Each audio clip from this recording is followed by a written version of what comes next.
საოცარი სტუმარი გვყავს დღეს ბათუმში. Შემიძლია ვთქვა, როდესაც პირველივე მის მიერ გაჟღერებული აკორდი მესმის მე პირადად თლიანი ენერგოველი მეცვლება და ალბათ ყველა მისი მსმენელი ზუსტად ამ შეგრძნებითაა. აღარ დავიწყებ ბევრ საუბარს, გიგი პიანომენი იქნება დღევანდელი ჩემი გადაცემის სტუმარი.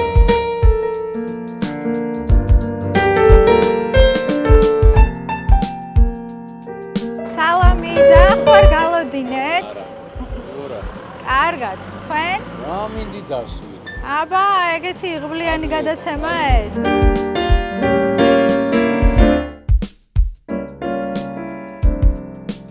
შენობით ვილაპარაკ. აბა რაღაც. მიხარია რომ ხარ ჩემი გადაცემის სტუმარი.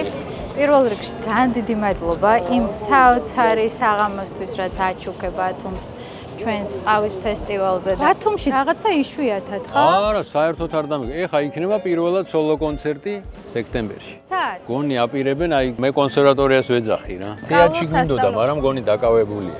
ხო და რა ვიცი, აბა ეხა გიგი პიანომენი რო ყავს საქართველოში და ბათუმში ხშირად არ ჩამოყავს, ეს რა ვიცი, მგონი მთლად კაი ამბავი არ უნდა იყოს და მიხარია რომ რაღაცა მე გავხსენ. გადასარევი. მე პირველად დავესწარი შენს ლაივს და ასევე პირველად ვნახე ბედნიერი მსმენელი, რომელსაც რაღაც დიდი სიყვარულის ეგრეგორი ქონდა იმ სივრცეში შექმნილი. შენ თუ იგრძენი ეგ? სხვათაშორის აი რაც ეს ქართული პიესები დავიწყე, რაღაც არანორმალურ ჩართულობას გძნობ. კი არ გძნობ, რაღაც ერთი სული, აი მე რო კონცერტებს ვაკეთებ ხოლმე კონსერვატორიაში, სულ ელაპარაკები, რომ იმიტომ არის ეს ყველაფერი, ეს არ არის რაღაც აი როგორ თქვა რა, აი სიტყვაზე შოპენს რო უკრავ, იქ აი შენ და შოპენი ხართ რა და მე არის მსმენელი. ეს ესეა კლასიკურ მუსიკაში, იმიტომ რომ იმდენად რაღაც სხვა სფეროა, რომ შენ რაღაც კომპოზიტორის ქვეშ მოღვაწეო და აქ ეს სიმღერა იმდენად სახალხოა, რომ აი ეს არის ძალიან დიდი წრე, რომელიც აი ყოველი დეტალი არის ექსპრომტი და ყველაზე მაგარი ისაა, რომ ეს ზუსტად იმ წამში, რასაც მოისმენს, ის არასდროს აღარ მეორდება. მე არაფერ არ გამიკეთები, ესე მოხდა. მართლა. მე უბრალოდ აი ჩემი ეს მთელი ბავშვობის მეცადინეობა, ბავშვობის სიყვარული და ამ მუსიკაზე არანორმალურად შეთხლეშილი ტიპაჟი რომ გაიზარდა და ამ ადამიანებს გადაედო ეს და ამაც გრძნობენ. ზოგადად ქართული სიმღერა და ქართული, რასაც ქვია, ბოლო წლებში რაღაცა განსაკუთრებულად დაბრუნდა, ხო და ახალგაზრდებშიც პოპულარობით სარგებლობს და ასე შემდეგ. და აი შენ შემთხვევაში კიდე შენი ახლებური ინტერპრეტაციები ამ ქართული სიმღერის, საიდან მოვიდა საერთოდ ეს ყველაფერი? აი ეს ჯაზი და ქართული ქალაქური სიმღერა და ჯაზი. მე მაგას ვამბობ, რომ რაღაც მართლა ახალი გაკეთდა რა. ხო. ნამდვილად ახალი გაკეთდა. ეხლა მე ნალაპარაკები მაქვს ჩემზე უფროსებთან, იმ პიანისტებთანაც, მაგრამ ეს არ იყო. გოგით საბაძე ესე არ იკვრებოდა ნამდვილად. იკვრებოდა სცენაზე, მღეროდა ნანი, მღეროდა ორერა, მაგრამ აი ტიპი გამოვიდეს, სოლო კონცერტი ჩანიშნოს კლასიკურ დარბაზში, აკადემიურ სივრცეში და იქ უკრას რაც გინდა, ანუ აი ამ პიონერობა მოიტანა ეს. აი დარწმუნებული ვარ. იმიტომ რომ იმათ იგრძნეს რომ ეს არის რაღაც ახალი და როგორც რამე ახალს რო იგონებ და თუ გაგიმართლა და თუ ეს ყველაფერი რაღაც გემოვნებიანად და ნორმალურად ჩაითვალა საზოგადოებაში, აუცილებლად ექნება ჩართულობა. ჩემთვისაც ახალი იყო, იმიტომ რომ თქო პანდემიაში ვიყავი და სახში ვთქვი რომ მოდი რა ეხა ყველა ჩაკეტილია და რაღაცა გავაკეთოთ. ეხა ვერსად ვერ გავდივარ და დაუკრავ ამ ელექტროპიანინოზე, მაგრამ რა დაუკრავ? ხა შოპენი არ დავაი, ჯაზი, ნუ ჯაზს უკრავენ, ხო, ამდენი წელი, აი. რაღაცა დაუკრათ, ისე რასაც აი ადრე არავინ არ უკრავდა რა, მარტო მღეროდნენ ან რაღაც გიტარა, ან ფილარმონია, ან რაღაც კვარტეტი, ან რაღაც და მართლა იყო აი გამართლება რა.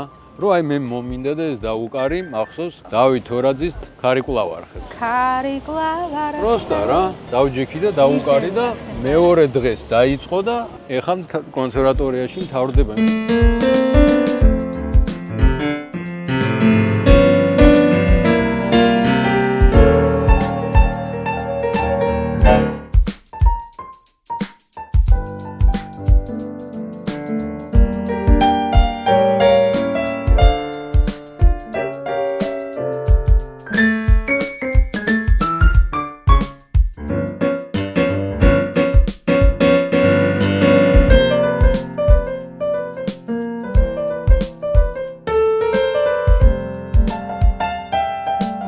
გახსოვს რომ ესე პუბლიკა აყვეს, გავიგეთ, ანუ რა, მაგრამ მაგაშია. პიანისტის და პუბლიკის აი ეს ერთობა რაღაცა სხვა არის. იმიტომ არის რომ ის თითოეული რო ზის, ის ყველა თავის გიგი აქვს. გიგი არა, ვისაც უკრავს გიგი რა, რეზო, აზარაშვილი, ცაბაძე, ვინც გინდა, აი ყველას თავისას მღერი, ზოგი თვალს ხუჭავს, ღიღინი, აი ყველა არაფერი არ წუხდეს, ზედმეტი არაფერი არ ახდები და ყველაზე თავარი კიდე რომ არც ძალიან უხვევო. მე შემიძლია ისე დაუკრა სიტყვაზე იმპროვიზაცია, რომ იტყვის ვიღაცა რომ კაი ნუ ხა სად შებერა ეხა რა დროს ეს არის, ან რა ნოტებს ის არ არის რა. ანუ არა ყველა ტაქტი, ყველა ჰარმონია არის კომპოზიტორის ჩადებული და არაფერი არა დაკარგული და არაფერი არ იცლება, მაგრამ არის სულ სხვა ჩემთვისაც. ხშირად რა შვები, იცი, არასდროს არ უკრავ წინასწარ. არასდროს არ მეცადინეობ, არ მაქვს გათვლა იმისი, რომ როგორ დაუკრა. უბრალოდ ვიცი რა ხასიათში და საიდან მიუდგე და იმ სცენაზე ვიგონებს საით უნდა წავიდე რა და ჩემთვისაც რამხელა ეგ არის ვირტუოზობა არა აი როგორ ვიტყვი ჟარგონულად кайფია ეგ ზუსტად რომ აი იმ მომენტში საით წავალ ნეტა ეგ გამაგებინა რა და უცბად რომ მიდიხარ და ეს ხალხიც რომ მოდის არის მართლა ფანტასტიკური რა აუ რა მაგარი შეგრძნება იქნება წარმოვიდგინე არა საოცრებაა მართლა და ეხა ბოლო 3 კონცერტია სიმღერა რო დაიწყეს საერთოდ დავიცეთ აი მართლა ცუდად გავხდა რო არ ელოდები შენთვის და ვიღაცამ ღერო ეხა კონსერვატორიის დარბაზში ხა ნაღდათ არავის არ უმღერია ოპერის სტუდენტების გარდა ხო და ეს სიყვარული ხო ზოგადად ქართველებს ძალიან მაგრად გვაკლია ბოლო დროს არა გვაკლია კი არა საერთოდ შენ ხო ახერხებ გაერთიანებას არა გვაკლია კი არა საერთოდ ეხა უსიყვარულობაში ვარ ძალიან ბევრი რამე არის ძალიან არასწორ გზისკენ და მე ვცდილობ რომ არაფერში არ შევიდე, არაფერი არასდროს არ მივიკარო და იქნება ვინმეს დავანახო რომ ადამიანი ვიღაცა, გიგია თუ ვიღაცა თავის საქმეს თუ რაღაცნაირად სიყვარულით აკეთებს, შეიძლება რა ცხოვრება ისე რომ მეზობელს და ნათესავს რაღაც შეურაცხყოფა არ მიაყენო, ან რაღაც შენ ესე რატო ხარ და ესე რატო თქვი. ყველა იყოს რაღაც დოზაში სადღაც სიყვარულში რომ თავის გზა იცხოვროს და თავისი გარემოცვა აცხოვროს იმ სიყვარულში და არა საერთოდ სხვა რაღაცაში. შექმნა ადამიანი საქმე? ალბათ, ხო, ნუ ეხა ჩვენ საქმეს ეხა ნამდვილად ვერ დაუძახებ საქმეს. რაღაც შიზოფრენია რა. გიცავს რა, სულ ამბობ, აი რაღაც ურთიერთობიდან გიცავს, ნერვიული ურთიერთობი გიცავს, ფიქრით რომ ვიღაცას ეჭხობო, აგრესია, დაძაბულობა, ყველაფრიდან გიცავს რა, შენი ოთახია, სადაც შედიხარ, მართალია იქ არავის არ უშვებ. სხვადასხვა ეთქე ჯანომ თქვა, ბევრი მასკები მაქვს რა და არავინ არ იცის რომ ჩემი ნამდვილი სახე, მართალია. რაღაცა არის იქ, სადაც არავის არ უშვებ ბოლომდე. ძალიანაც რო გინდოდეს, აი ესე ხდება რა ვიცი, ძალიან მიყვარს ადამიანები და საერთოდ და ჩემი უახლოესებზე ვგიჟდები, მაგრამ არის რაღაცა, რაც არის მარტო რო რჩები და იმასთან, ანით ენით აღუწერე. ვერა. გიგი, რა მაინტერესებს, იცი? აი, კლავიში ზოგადად ჩემთვის ყველაზე საყვარელი ინსტრუმენტია, იმიტომ რომ რაღაც ჩემი სენსიტივები მაქვს, მამა ჩემს მახსენებს. მაგრამ აი რას დავაკვირდი იცი აი პიანისტები მაგალითად უკანაც რო გადავიხედოთ რა აი ოსკარ პიტერსონს თავისი კლავიში აქვს იქ პეტრუჩიანს თავისი კლავიში აქვს აი ეს როგორ იქმნება ეს ენერგია და როგორ ქმნიან სხვადასხვანაირ კლავიშებს მუსიკოსები საერთოდ აი დარწმუნებული ვარ და ეგრეც არის მე ეს დადასტურებულია რომ ეს ჩვენი როიალი არის ისეთი ინსტრუმენტი გამოგონებე არა აქვს არანაირი ბოლო, არანაირი ჰორიზონტი, არანაირი როგორც მოეფერები, ისე გეფერება რა. როგორც აამღერებ იმ დონეზე მოყვება ბოლომდე, ამიტომ არის ის, რომ აი ესე განსხვავდება ყველას თავის ცხოვრებით რა, როგორც ადამიანის გარეგნობა. ზუსტად ასახავს ადამიანს როგორც დაჯდები და როგორც აიღებ, ისე ჟღერს. როიალს არა აქვს ამოწურვის არანაირი რესურსი არ არსებობს რომ ვინმე რომელიმე პიანისტმა ეს ინსტრუმენტი ამოწუროს. არასოდეს არ ამოუწურია. ერთადერთი პიანისტი რომელზეც ვამბობ ვლადიმერ გოროვიცი არის ის რომელმაც უბრალოდ ჩვენ გვანახა როგორ ხატოთ რა. ადრე იყო როგორ იცი? უდიდესი პიანისტები იყვნენ. აკადემიურობის პიკი, პროფესორები რა. როგორ უნდა იყოს აკადემიური კლასიკური მუსიკა და ესე უკრავდნენ. და გოროვიცმა და გულდმა გააკეთა პიანისტობა როგორ შეიძლება შენ დაუკრა. ვერც გოროვიცი მაინც ვერ გავიდა ბოლომდე და ვერც გულდი, იმიტომ რომ რელიგია რა, ეხლა შენ ქრისტე გწამს და გეშინია რა რომ მოკვდები. შენ გწამს, მაგრამ ვერ მიდიხარ, ეხა იმ დღის პანიკა გაქვს რა, როგორც ეს არის ამოუწურავი, სანამდე არ მოკვდები და არ ნახავ რა ხდება, იგივეა ის სანამ არ მოკვდები კი არა. 15 სიცოცხლე რო ქონდეს, ამ ინსტრუმენტის ბოლო გაჩერებაზე დაჯდომა გამორიცხულია, არ არსებობს. უბრალოდ შენ უნდა ეცადო, რომ რაც შეიძლება მაგარი მანქანა იყიდო, რომ შორს წახვიდე რა. არტისტები, მუსიკოსები და ერთეულები იმიტომ არიან, რომ ამის გარდა იპოვეს ის, რაც შენ ჩვეულებრივ მსმენელს გაგიჟებს რა. საერთოდ მუსიკოსს არ უნდა მოусმინო მართლა. აი, მუსიკოსისგან არც ათვლა, არც გამოკითხვა, არც რეიტინგი, არაფერი არ უნდა გააკეთო მუსიკოსისგან. რეიტინგი უნდა დადოს ადამიანმა, რომელსაც საერთოდ არ იცის რა არის ბეთჰოვენი ან შოპენი და აი მას სრემლებამდე თუ მიიყვან. ესე იგი, შე რაღაცა გააკეთე რა. უბრალოდ მე არის შრეები, არის ცოტა დაბალი ხარისხის მუსიკა, არის მაღალი ხარისხის მუსიკა. მე ამაზე ვდაობ და ყოველთვის ვამბობ, რომ ეს არის ესე. შენი არჩევანია და შენი გაქანება საითკენ წახვალ. შეიძლება რომ კლავიში გაგიბრაზდეს? კლავიში არასდროს არ გაგიბრაზდება, მაგრამ კლავიში არსად არ გამოგყვება, შენ თუ ცოტა ისე დაჯექი და ან ცოტა ისე მოემზადე, ან ცოტა შენ თუ დაბალ ვიბრაციებზე. შენ თუ ზერელეთ მიუდექი და მე როგორც კაცი ვამბობ, რომ ეს არის ქალი, რომელსაც უნდა ეფერო, მოუარო. მართლა ესე. რაც უფრო მაგარი ტიპია გვერდზე, შენი სახელი იწევს და რაც უფრო მაგარი როიალია გვერდზე, ბრენდით კი არა, რაც უფრო მაგრად ევლები როიალს, ის როიალი პასუხობს და შენი სახელი იწევს ზევით რა. აი დღეში რამდენი საათი ატარებ დაახლოებით კლავიში? ნუ ეხა რო გითხარო ძალიან ბევრი არა, ეხა ადრე უკრავდით 9-10-5 წლის მანძილზე. ეხა არა, ეხა ნუ 2 საათი ალბათ მაინც საათნახევარი 2 მიწევს ყოველდღე. ვანდერიდან პიანომენამდე სახელის ცვლილებამ ენერგეტიკული ველი შეცვალა, ანუ იმოქმედა სახელის ცვლილებამ. არ იმოქმედა, უბრალოდ ნახდათ საჭირო იყო, რომ იმიტომ რომ ეხა გენიოსი კაცია. კი, მე ეხა ბავშვობიდან მიყვარს, 18 წლის ვიყავი, რომ ჩემმა კურსელებმა იქ ამერიკაში Facebook-ი თუ რაღაც გამიკეთეს, აღარ მახსოვს, MySpace-ი თუ რაღაც.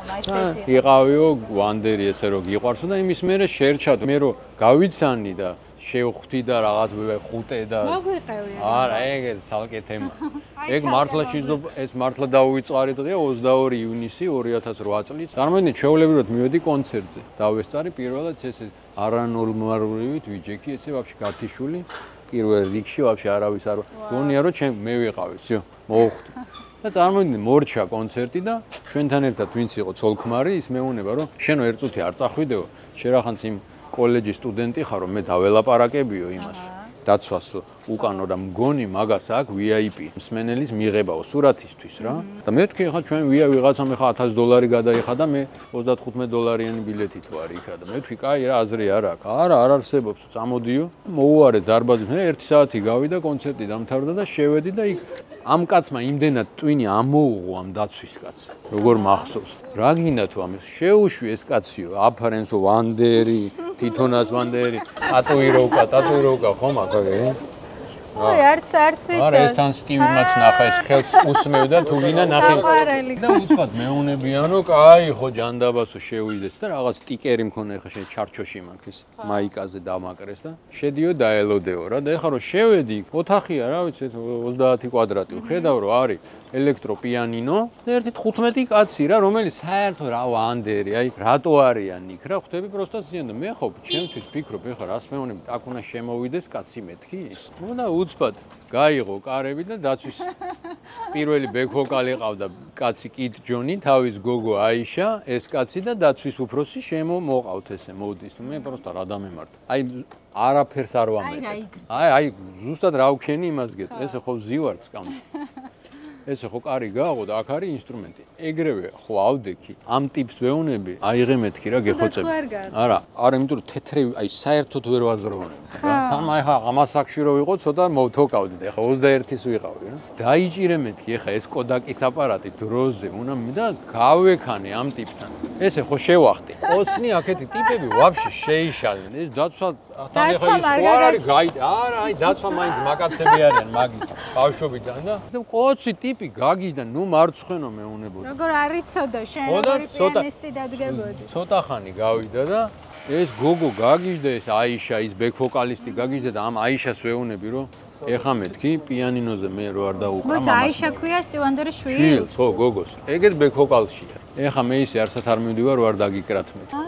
სორა მე წავედი მივახტი ისევ ამ კაცს უნდა დაგიკრათ მეთქი შეიძლება of course რაღაცებს მეუნება და წავედი ხა და როგორ მაქვს ხელი იცი ეს ტიპი აქ დგას აი შე რო ხარ მე უკრავ და უცბად რა მომაფიქრდა იცი ყველაზე მეტად რამდენიმე სიმღერა უყვარს თვითონ რა სხვაჩვეც ძალიან იშვიათად ვღერის და მაგის აკორდები ავიღე და არ ვიცი რა დაემართ ეხა რა აკორდი უნდა ამეღო ისე რომ ეს რას უკრავს დავიწყე და უცბად მესმის მიმიყვანეთო რა და როგორც მე ესე ვზივარ და ეს აი ესე წავიდა რა ეს უკნიდან ჩემს უკნიდან მოვიდა და ესე ხარზე დამადო ხელი და ჩამირთეთო ესო და ჩართეს მიკროფონი მისცეს და შენ დაუკარიო და მე უკრავ და ეს ხო იმღერა მე ვარ შოქში მე გააგრძელეო და სამი სიმღერა თავიდან ბოლომდე მე უკრავ ეს ღერის ოღონდ სერიოზულად რა აკომპონირებ წარმოიდგინე რაღაც შეგრძნებებში შიზოფრენია ეს არ არის ნორმალური ხა ეგრე რომ ადამიანი ანუ იგრძნო რა 1-15 წუთი ხო უკვე ვაფშე არავის არ ვაცლი რა ის სურათის გადაღება მე ვარ ჯერ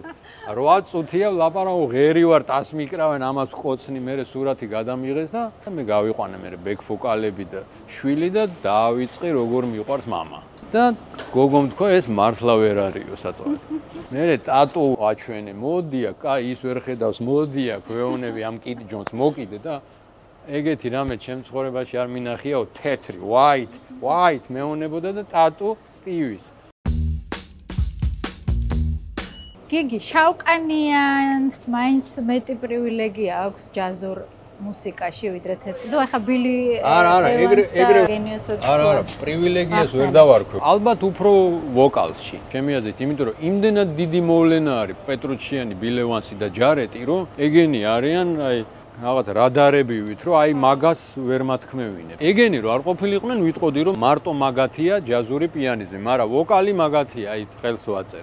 სადღაც წავიკითხე რაღაც საინტერესო ფრაზა, რომ აი ჯაზი შექმნეს შავკანიანებმა, რომლებმაც თეთრკანიანებს მოპარეს ინსტრუმენტები. ნუ ეხა მე საერთოდ რას ვამბობ, აი ესეთი მელოდიები რაცაა ჩვენთან ახლოს, აი როგორც აი My Way და რაღაც ესეთი სიმღერები, ყველა თეთრის დაწერილია რა. და წარმოიდგინე სინატრა რა მაგათი მეფეა ეხა. არავინ არასდროს არ იქნება ფრენკ სინატრა ამერიკაში. არ არსებობს ეგეთი, რაც ვისაც რა უნდა ის უყვარდეს. და მე პირველ რიგში ვინც მიყვარს კი იცით. ცნობილი თეორიაა, რომ ჯაზი თავისუფლებაა. პრინციპში კლასიკურ მუსიკაზე არ მსმენია არასდროს. კლასიკური მუსიკა ნამდვილად არ არის თავისუფლება და მაგას აი უეჭველი ხელს მოვაწერ და მით უმეტეს თანამედროვე კლასიკური პიანისტები აი რასაც უნდა იმას აკეთებენ. მიუხედავად იმისა, რომ მე რო კლასიკა დამეკრა, მეც ალბათ რაც მინდა იმას გავაკეთებდი, მაგ სტილის ტიპი ვარ. მაგრამ მაინც კლასიკური მუსიკა არის დაფუძნებული საფუძველზე. ხელი ჩარჩოები მაინც არის. მაგიტომ თქვი, ხო, აი მაგიტომ თქვი, ერთადერთი ტიპი იყო გულდი და გოროვიცი, რომელმაც აი ცოტა რაღაცა მოხულიგნო რაღაცები შეიტანეს, მაგრამ იმდენად გენიალურად შეიტანეს, ხო, ეხა აღარაა გენიალური შეტანები. სამაგიეროდ ეხა ეს აზიელები, ჩინეთი, კორეა, ისინი საერთოდ სხვა სფერო შექმნეს რა მუსიკის. საერთოდ სხვანაირად უკრავენ და ძალიან მაგრა უკრავენ. 17 წლის ბავშვები ისეთ რაღაცას უკრავდნენ, ადრე რიხტერი რო უკრავდა 30 წლის. აი შენ რა დამოკიდებულება გაქვს ამ აზიური მუსიკის მიმართ? დღევანდელი პიანისტები, ბავშვები, რომელს მე მომისმენია და ვადევნებ თვალყურს, ძალიან მაგარ კონკურსებს ვინც იგებს, ისინი მართლა არიან დიდი პიანისტები რა. უბრალოდ ჩვენ ხოიცი როგორ ვართ რა, ეხა ჩემთვის ეხა მარადონა და კროიფი როა, ხვიჩაც ხო ჩემია რა, ვაფრენ. არა ხოიცი ესე აზომო არო გაქონე მარადონა კროიფი რა, ბეკენბაუერი და რაღაც. ვამბობ რა 17 წლის კაცი იმას აკეთებს, რასაც ადრე 40-ის და ეს რას ნიშნავს? ხო ნიშნავს რომ იგი არანორმალურად მაგარია. თუ აკეთებს ეხა მარტო ტექსტ თუ უკრავს და ტექნიკურად გამართული თითი აქვს, ეგრე არა, მაგრამ თუ არის ეგეთი იშვიათი გამონაკლისი, რომ აი 20 წლის შეუულია, რა ვიცი, რახმაინოვის მესამე კონცერტის დაკვრა კარგად, თუ უკრავს, მე ვამბობ, რომ არ უწერია რა ამას გადაშენება რა. მიდგომა გადაშენებულია, მაგას ვამბობ და ბევრი ძველი პიანისტი რო ამბობს, რომ არ უნდა იყოს ახალგაზრდა თაობისთვის ესეთი მიდგომა. ზერელე, ნოტთან, წაკითხულ ტექსტთან გასაგებია და ამას ვთვლი, რომ არაფერი არ ეშველება სამწუხაროდ. ის ძველი სკოლა სხვა იყო, სხვანაირად ამეცადინებდნენ, ეხა მაინც ცოტა ზედაპირულია თანამედროვე სკოლა, ხო და მეთან. რა თქმა უნდა, ზედაპირული კი არა, ცოდნა არ არის. სკოლის საფუძველი რა არის? ადამიანი უნდა იცოდე რა. საქმე უნდა იყო მასტერი და ადრე ეგეთი პედაგოგები იყვნენ. შეიძლება თვითონ მაგარი პიანისტი არ ყოფილიყო, მაგრამ იმდენად საფუძვლიანი მასტერი იყო, რომ შენ არასდროს პედაგოგმა არ უნდა მოგახვიოს თავი რა, როგორც თვითონ არის. ეხა ეგეთი ტიპებიან, თვითონ რაღაცა შეუულია და მარტო მაგ ხარეს გაჩვენებ. ადრე კიდე როგორი იყო, იცი? მე უნდა გავაკეთო 80% რა. იმიტომ რომ ჩემი ცხოვრება, ჩემი თითებია და შენ უბრალოდ უნდა მასწავლო, ფეხზე დგომა რა. სირბილი არ მინდა რომ მასწავლო. ფეხზე დამაყენე, ხა მე როგორც მინდა ისე გავიქცევი, კაცო. მე ჩემი თავი შევჩენ. გავარბივარ 100 მეტრს. აი ამერიკული სწავლება როგორი იყო? ამერიკული სკოლა, კლასიკური მუსიკა არის ძალიან სუსტი. არავინ არ თქვას რომ არის ძლიერი. ძალიან ინტერესიანი ტიპი ვარ და აი არეტა ფრანკლინის გაკვეთილიდან დაწყებული ყველგან ვძვრებოდი და ძალიან დიდი პიანისტები. არეტა ფრანკლინის გაკვეთილზე ხარ რა? გაკვეთილზეც ვარ, კონცერტზეც, რადიოსით გამოვიდა, ეგ არ დამოვიდა. ეგეთი ეფექტი, აი ნუ თვაც ტივი არ არის ჩემთვის, მაგრამ ნუ აი არეტა რა დამენახა ალბათ მეც. ხო და წარმოედგინე, აქედან წასული ხალხი, ებრაელები, ოდესა, კიევი, ყველა წავიდა იქ და დაიპყრეს ჯულიარდის სკოლას მაგათმა გააკეთეს. ყველაფერი საერთოდ კლასიკურ მუსიკას რაც ეხება, არის აქეთ ამ ხის გაკეთებული რა. სხვა სკოლა შეიტანეს და იმათ ეგეთი სკოლა არ ქონდათ რა. ყველას განათლება აი აქ იყო მაინც და აქედან გადმული ფესვები რა. აი ეს ქუჩის მუსიკოსები. არა, რაშიც თავისუფალი მუსიკა. რაშიც არიან გენიალურები და მე რასაც ვარ შესწრებული რომ თქვი რომ ეს არის სწავლება კი. ეს არის მაგათი გოსპელი რა. ეკლესიაში რო შეხვალ ტიპი რა აკორდს იღებს თვითონ რო არის. რა მაგარი. 12 წლის ბიჭი უკრავ და აკორდს მე თქვი ხა თქვენ არანორმალური ხო არ. რეებს უკრავ. 12 წლის ეკლესიაში. შენ კიდე რამდენიც არ უნდა ისწავლო მაგ აკორდს როგორ აიღებ ხალხო. ხასანბეგურას იმღერებს ეხა? ჩიკორია? ვერასდროს. ჰამლეტ გონაშვილი ვერასდროს ვერ იქნება ნატკინკოლი. ვერასდროს ვერ ჩაახუჭუჭებს. ვერასოდეს.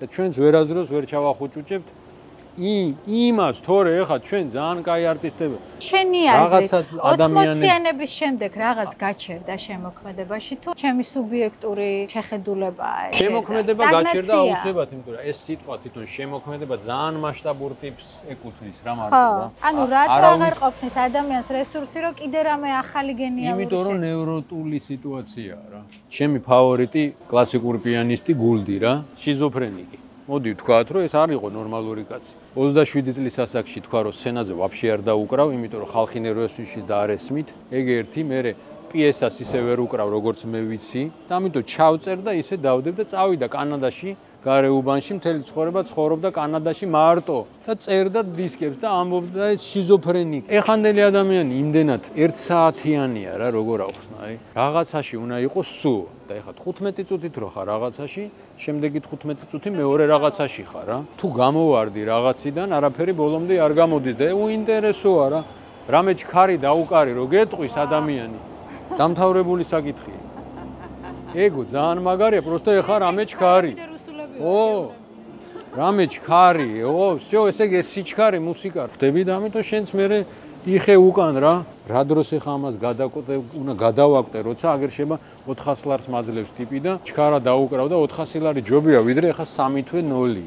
კიდე ბრიდავს ლოკაცია, კიდე კლავს ყველაფერს რა სახელმწიფოში ცხოვრობ. როგორ ბაზარზე თორე ჩვენ იდეალური სახელმწიფო გვაქვს. იდეალური. საერთოდ თელ სამყაროს მირჩევნია ქართველი. არა იმიტომ რომ მე ვარ ქართველი. ვისთანაც მილაპარაკია ეგეთი ტიპაჟი, პერსონა თუ შედგა, არც ერთი არ არის. მაგრამ როგორია რა? არა, სხვა არის რა. ძალიან მასშტაბური. აი, აუხსნე. ყველაზე მასშტაბური არის ჩვენი ნაცია. მასშტაბს რას გულისხმობ? არც განათლებას თუ აქ და რაღაცა, საცილე დაგვიპყრია ყველაფერი, მაგრამ მე უცხოეთში ჩემ 20 კურსებს ისევ ატრიალებდი, ყველანაირად, 20 წლის ვიყავი. აი, რასაც მინდა იმას ვაკეთებინები. ხა თქვენ ის გააკეთეთ, ეხა ტურნირი მოაწყეთ, ფული ვიშოვოთ პინგ-პონგის, კოლეჯში ხა ინგლისურის. მესენე, კაი იდეა. ხვდებით? ძალიან თბილები ვართ. მიუხედავად იმისა, რომ აგერ აი ნახევარს ჭამთ და მართლა ეხა რაც ხდება არაძოს არ იყო.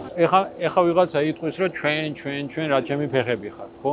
ბოდიში. მე ვამბობ, რომ აი ვიღაცები ამაზე ღიზიანდება. პოტენციურად ვართ ძალიან კაი რაღაცების კეთებელი და მასშტაბური სითფოს გადამყვანი და ძალიან დიდი რაღაცის შექმნა ჩვენთვის. სიყვარული შეგვიძლია ხა როგორ ხა ჩვენი ნათესავები ხა მე ჩემი დიშვილი რომ მიყვარს. ეგრე არ უყვართ ამერიკელებს და მომგალით. შემედაოს ვინც გინდა. ვიცნობდი ოჯახებში ცხოვრობდი და ნანახი მაქვს ურთიერთობა. მაგრამ შეიძლება სწორედ მაგის ბრალია და მაგ ურთიერთობების რომ მეც არ ვაკეთებთ. დრო აღარ გრჩება ამდენი სიყვარულის გაცემები. არა, ყველაფრის დრო გრჩება უბრალოდ. იმ ამერიკაში დილის შვიცაზე იწყება სამუშაო. სამაგიეროდ ისეთმა ამერიკებმა და რაღაცეებმა ისეთი რაღაცები მოიგონეს, რომ შეიძლება შენ შეგიტყუოს და გაგანადგუროს ბოლომდე. ყველა მხრივ. გინა ტელეფონით და გინა Facebook-ით და გინა იმით. ამიტომ ჩვენ ვართ ძალიან უკან მაგ ხრივ. შნური არ მოყავთ ხოლმე ზოგჯერ კარგად პიანინოსთან კაცო რაზე მელაპარაკი ან რა შოუ ბიზნესის მელაპარაკი. შნური არ მოყავთ ხოლმე რომ ფეხი რომ მივარტყა შეიძლება ჩაქრეს შუქი და ამ დროს ამერიკაში სცენა აქვს ცაში. всё ამით გჯობიან. შენი ღმერთი როგორია? შეგიძლია ვერბალურად ილსაუბრო ამაზე? მე მაინც მუსიკაზე გადავალ, აი რო გრძნობ ყოველ დღე ან რაღაც თვეში ერთხელ ან ორ კვირაში ერთხელ რომ რაღაცა ეს როგორ სხვანაირად ავიღე, ხო? აი ეგ არის რა, ღმერთი რა, ზუსტად რომ იმის გარეშე გამორიცხო, ეს არ არის არც შრომის შედეგი და არც ნიჭის. აი რას გრძნობ ხოლმე მაგ დროს რო აიღე. მაგ დროს გრძნობ რომ აი ზუსტად ვიცი დარწმუნებული ვარ, როგორც აი ჩემი სიტყვაზე გარდაგეცვალა მამა და ძალიან სულ გრძნობ. აი რაღაცაად ერთად მოძრაობ. ზუსტად აი ღმერთიც ეგაა რა. არ უშვებ იმას, რომ რაღაცა სასიკეთო რაც მოდის ჩემთან მაგის garaში ხდება რა, თორე ეხა რომ რელიგიურად წინ ვიყო და რაღაცას მე ამაში ვასრულებდი ან რაღაც განსაკუთრებული შეგრძნება მქონდა. არა, მაგრამ აი განსაკუთრებული შეგრძნება და თუ რაღაცნაირად ნორმალურად იცხოვრებ, რომ შეიძლება ოდესმე სადღაც მოხვდე კარგ ადგილზე. აი ეგ არის უფრო ჩემთვის ღმერთის შეგრძნება, რომ აი შეიძლება რომ კარგ ადგილზე მოხვდე რა. აი ეგ არის შენი გაგებით თავისუფლება, აი კარგ ადგილზე რო ხვდები. აი თავისუფლება რა არის, ჩემთვის აი ძალიან სუფთა ჰორიზონტი უნდა იყოს რა. აი ზღვას რო უყურებ, ხო იცი და აი არაფერი იმ ზღვას რო ვერაფერს ვერ უზავს. გინა გრიგალი მოვით, აი როცა არაფერი არ გაწუხებს, ძალიან სუფთა მაქვს. ჰორიზონტი აი 1 წლის წინ, ისა შემდეგი 2 წელი, 2 თვე, სუფთა ჰორიზონტი არის თავისუფლება და სიხარული რა. აი სუფთა ხაზი. არაფერი რო არ მანერუებს. რა არის ის, რაც თქვა 40 წლამდე ადამიანს გაღელვებს, განერვიულებს, მიზნად ისახავ და 40 წლის შემდეგ რა იცხრილება ასე? რა ვიცი, რა იცვლება?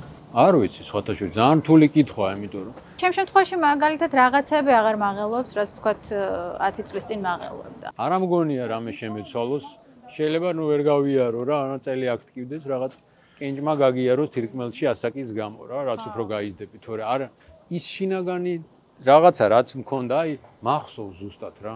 ყველაზე ისეთი მომენტი, როცა უნდა მქონოდა აი ამერიკაში ძალიან ესე არეტა ფრანგლინები და ისენი და უცად წარმოიდგინე ვიზა მითავდებოდა და ჩამოვედი და ერთ თვეში უნდა წავიდე და ჩავაბარო და მიმიღეს და რაღაც რო გეგმა ხო იცი დაპყრობას. და უცად არ კონსული არ მაძლევს ვიზას არც არაფერი და ჩავრჩი რა. და აქ არაფერი რა. აქედან რო წახვალ და მოწყდები და იქ რო გონია რომ უნდა ააწყო. ერთადერთი პერიოდი მახსოვს ჩემ ცხოვრებაში ეგ ისიც გაგრძელდა 6 თვე, მაგრამ არავითარი დეპრესია კაცო, უბრალოდ რამ შეცვალა იცი?